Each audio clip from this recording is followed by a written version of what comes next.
दिल्ली की सड़कों पर बढ़ती भीड़, पटना में छात्रों का प्रदर्शन, प्रयागराज में उठती आवाजें, बम्बई में विरोध मार्च और पूरे देश में एक ही सवाल, क्या यह सिर्फ एक आंदोलन है या युवाओं के भविष्य की सबसे बड़ी लड़ाई? क्या सरकार के हालिया फैसले इस आंदोलन को शांत कर पाएंगे? क्या 26 दिनों तक अनशन पर रहे सोनम वांगचुक के आंदोलन का असर सरकार के फैसलों पर पड़ा? और प्रधानमंत्री द्वारा परीक्षा मामलों में तेज कार्रवाई और फास्ट ट्रैक कोर्ट की बात का क्या मतलब है? आज की इस विशेष रिपोर्ट में हम शुरुआत से लेकर अब तक की पूरी कहानी समझेंगे। नमस्कार दोस्तों, अगर आप सच जानना चाहते हैं, अफवाह नहीं, तो इस वीडियो को अंत तक जरूर देखिए। दोस्तों, पिछले कुछ समय से परीक्षा प्रणाली, पेपर लीक और युवाओं के भविष्य को लेकर देश में बहस तेज हुई। कई छात्र संगठनों ने अपनी चिंताएं जताई और अलग अलग शहरों में प्रदर्शन शुरू हुए। सोशल मीडिया पर भी यह मुद्दा लगातार चर्चा में रहा। लाखों युवाओं ने सवाल उठाया कि यदि परीक्षाओं की निष्पक्षता पर सवाल उठेंगे तो मेहनत करने वाले छात्रों का भविष्य कैसे सुरक्षित रहेगा। यही सवाल धीरे धीरे सड़कों तक पहुंच गया। सबसे पहले बात करते हैं दिल्ली की। राजधानी में बड़ी संख्या में छात्र और युवा प्रदर्शन के लिए पहुंचे।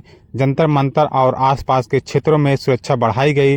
पुलिस ने बैरिकेड लगाए और कानून व्यवस्था बनाए रखने के लिए अतिरिक्त बल तैनात किए। प्रदर्शनकारियों का कहना है कि परीक्षा प्रणाली में पारदर्शिता और जवाबदेही सुनिश्चित की जानी चाहिए।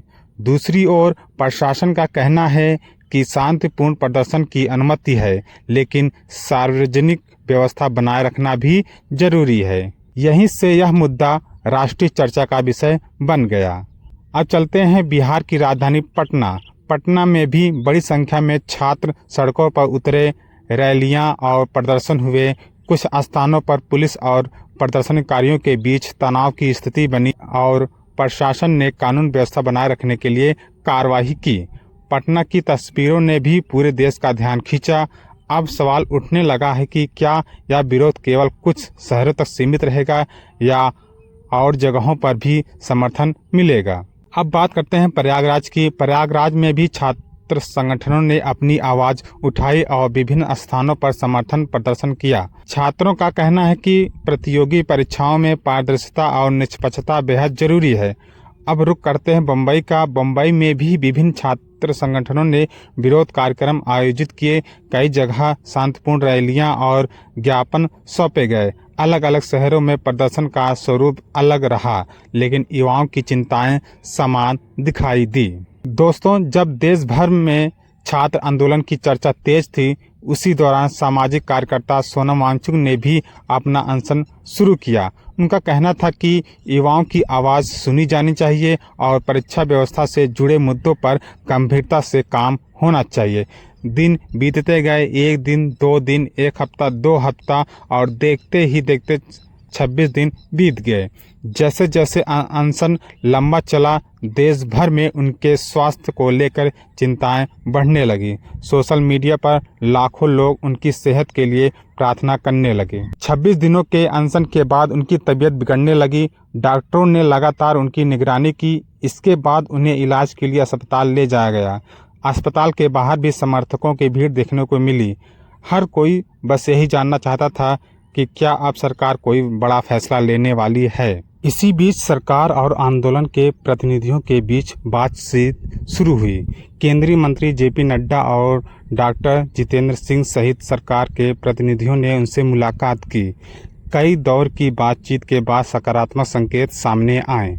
इसके बाद सोनम वांगचुक ने अपना अनशन समाप्त करने की घोषणा की।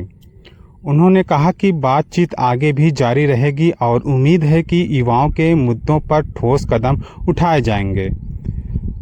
दोस्तों, इसी बीच प्रधानमंत्री नरेंद्र मोदी ने भी परीक्षा से जुड़े मामलों पर कड़ी कार्रवाई की बात कही। उन्होंने कहा कि पेपर लीक और परीक्षा घोटालों जैसे मामलों में दोषियों के खिलाफ सख्त कार्रवाई होनी चाहिए। सरकार ने ऐसे मामलों में तेज सुनवाई के लिए फास्ट ट्रैक कोर्ट की दिशा में कदम बढ़ाने की भी बात कही। इस घोषणा के बाद छात्रों के बीच यह उम्मीद जगी कि लंबे समय से उठाए जा रहे कुछ मुद्दों पर तेजी से कार्रवाई हो सकती है। यही वह सवाल है जो पूरे देश में पूछा जा रहा है।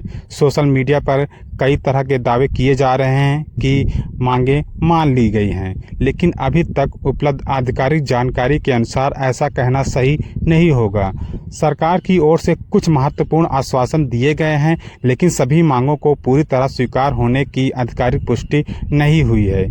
इसीलिए किसी भी वायरल पोस्ट पर भरोसा करने से पहले आधिकारिक जानकारी का इंतजार करना जरूरी है।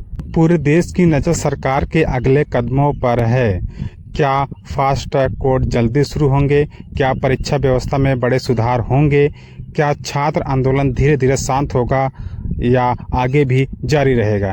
इन सभी सवालों के जवाब आने वाले दिनों में सामने आएंगे। हम हर अपडेट पर नज़र बनाए हुए हैं और जैसे ही कोई आधिकारिक जानकारी सामने आएगी हम आपको सबसे पहले बताएंगे। आगे के वीडियो को देखने के लिए चैनल को लाइक करें, शेयर करें और चैनल को सब्सक्राइब करें। Thank you so much.